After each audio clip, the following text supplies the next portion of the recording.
You're listening to Roundtable Sports Talk, bringing you the latest, hottest, and up-to-date sports news across the world, with your hosts, Austin, Brett, and JP.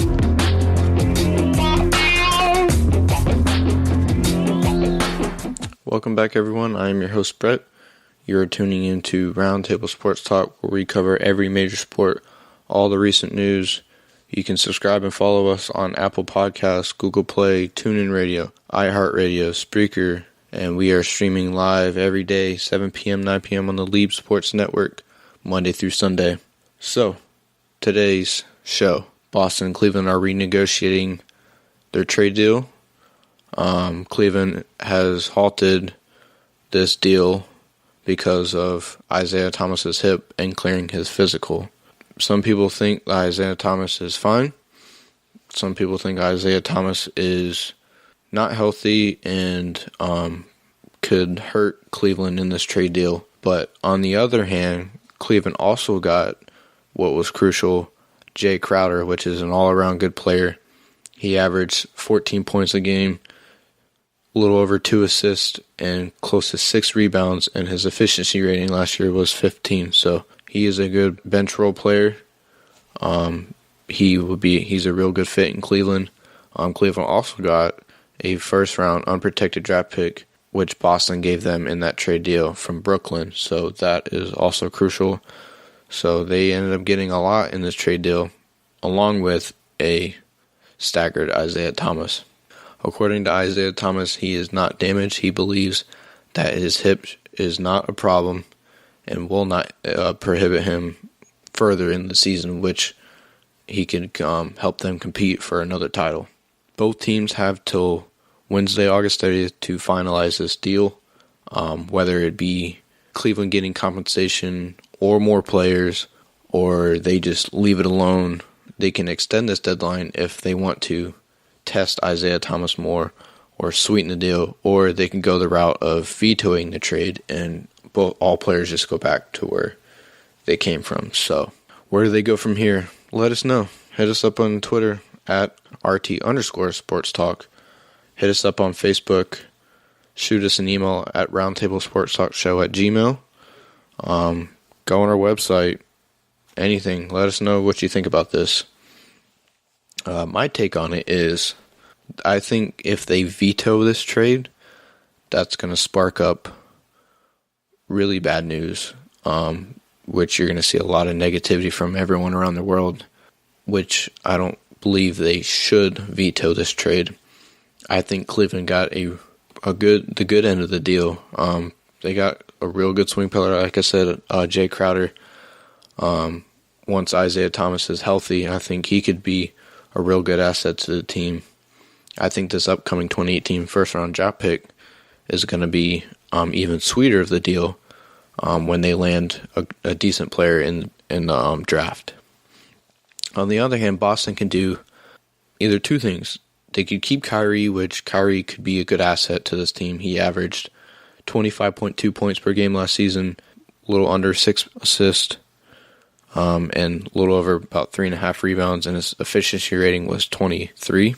So with those young players in Boston like Jaylen Brown, Jason Tatum, Gordon Hayward, who they just picked up, and Al Horford, I think it's a good team. And they can go this route. They can shop Kyrie and trade him like a player like Anthony Davis, who I believe will be wanting out of New Orleans soon. And they could bring him over there, or they can shop him for someone else by the trade deadline. So Boston has the more leverage if this deal goes south. Or if they go with the deal, I believe they can do lots of things. So I think they have the more leverage, but I think on the other side of it, Cleveland got the better end of the deal. That's my take on it. We can move on. Mayweather McGregor was last Saturday. I was able to watch it. Mayweather defeated McGregor by TKO in the 10th round. Mayweather improves to 15-0. Mayweather landed 53% of his punches by 170 punches out of 320 he threw. McGregor landed 26% of his punches, which was 111 out of 430. So let's talk about this. What do you think? Do you think this fight should count at 50-0? I know some people have been talking about that they believe it's 49-0 because they don't consider McGregor a professional boxer. He's an MMA fighter. So they believe the 49-0 because those 49 were professional boxers and only played boxing. My take on it is I believe it's 49-0 because Mayweather was not facing a professional boxer. He was facing a MMA fighter who trained for this boxing match, and the other 49 fighters were professional boxers. So that's why I believe 49-0 should be his record, not 50-0. Another question concerned when the fight was over, was the fight stopped too early?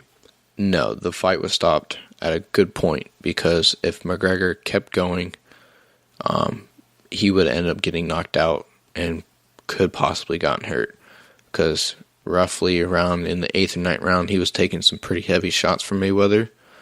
You could see he was tiring her out. He looked really winded, exhausted. Like I said, he was taking some heavy shots. I don't think he's ever gone this far in a match, as MMA does 5 rounds at 25 minutes total, which is 5 minutes per round. So boxing is 12 rounds. So he got a little bit of experience with that. But MMA is more attack than strategy.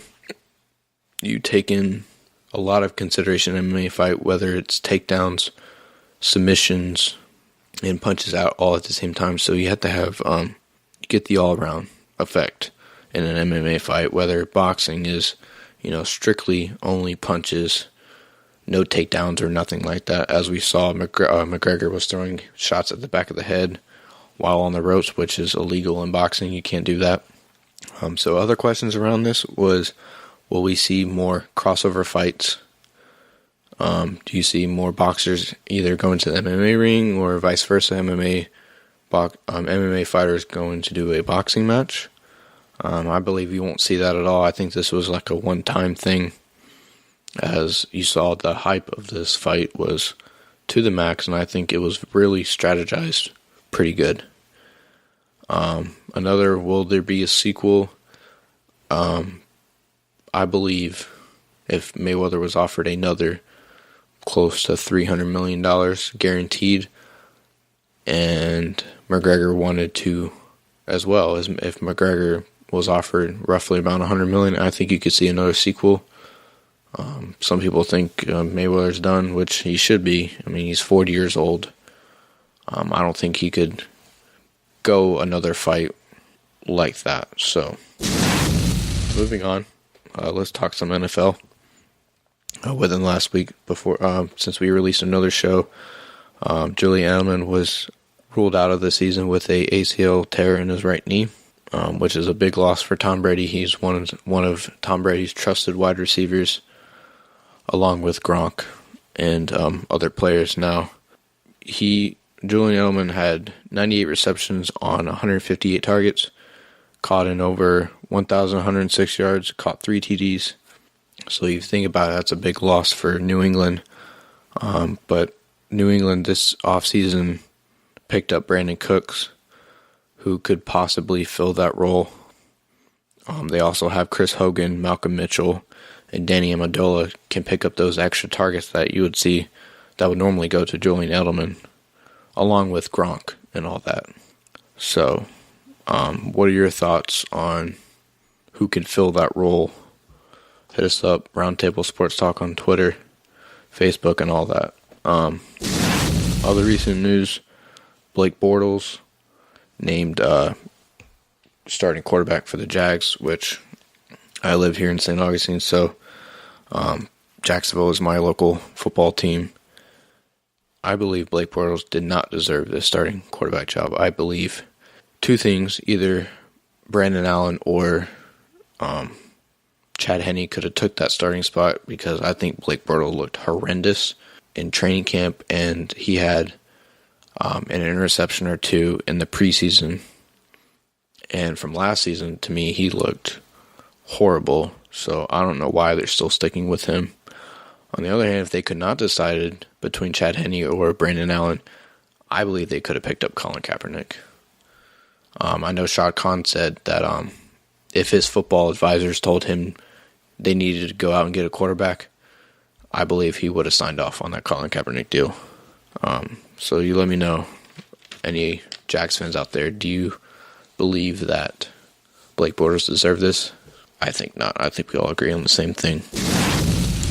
Other NFL news, the Ezekiel Elliott hearing was today. He pleaded his case, which we could see a decision by either tonight or tomorrow. So questions around that: will he face his 6-game suspension? Yes, he will, because I don't think there's no way around this suspension. I think at some point in time he's just going to have to suck it up and face that 6-game suspension. I could see it happen next season. I don't see this happening this season. I think it will roll over into the next season. Another question is this a fair suspension? You're darn right it's a fair suspension. Lacking of denial and the multiple incidents before this incident, he's pretty much guilty. Obviously, any player, if they get a suspension, they're obviously going to appeal it. But his lack of denials and the multiple incidents he has previously is the reason why he's getting the suspension, and eventually he's just going to have to face that. So another question is, will the Cowboys be hurt if he faces a 6-game suspension this season? Yeah, I think so. Ezekiel Elliott looked, he's a good football player. Don't get me wrong. He's a real good football player. And I think they'll miss that this season if he faces a suspension. I do believe they'll still make a playoff run if he's absent, because he'll still be back week 7 after his 6-game suspension. So I believe his backup running backs, Darren McFadden, Alfred Morris, and Rod Smith, will pick up that extra workload. And I think in Ezekiel Elliott's absence, if he ended up facing this 6-game suspension, I think it'll be okay. They'll lose a couple games, but I don't think it will affect them in the long run when they go to make a playoff run. In other news, this came in last night. Matt Stafford cashing in on a 5-year extension. It's said to be approximately $27 million per year, which will make him the highest paid NFL player right now. In that 5 years, it's about $135 million over this contract extension, so he definitely deserves it. His 2016 stats were he completed 388 passes at 594 attempts, which is roughly around 65.5% completion. Threw over for 4,327 yards. Threw in 27 TDs on 10 with 10 interceptions. And his passer rating was 93.3. So I think the stats prove that he deserved this money. I roughly at the end of the season, I know he had a finger injury which was halting him, and the Lions didn't make a playoff run. But I think he's healthy now. I think he'll prove that he deserved this money within this season. So good job, Matt Stafford. You definitely got your money's worth on this contract. So I think we're going to wrap it around here. That's it for today's show. Like I said, you can subscribe to us on Apple Podcasts, Google Play, iHeartRadio, Stitcher, Spreaker, TuneIn Radio. You can listen to us live every day, Monday through Sunday from 7 p.m. to 9 p.m. on the Leap Sports Network. Hopefully we can get you guys another show this week. I'm sure there's going to be a lot more NFL news as the NFL season starts next week, so definitely we're going to get you a couple podcasts a week. So hit us up on Twitter, give us some feedback on our shows, subscribe to us. You'll get all the latest shows when they're available, and all that. So thank you for listening, and we'll see you next week. That's this week's episode of Roundtable Sports Talk Podcast with your hosts, Austin, Brett, and JP. Don't forget to join us next week for another episode. Follow us on Twitter, Facebook and Instagram at Roundtable Sports Talk. Thank you for listening.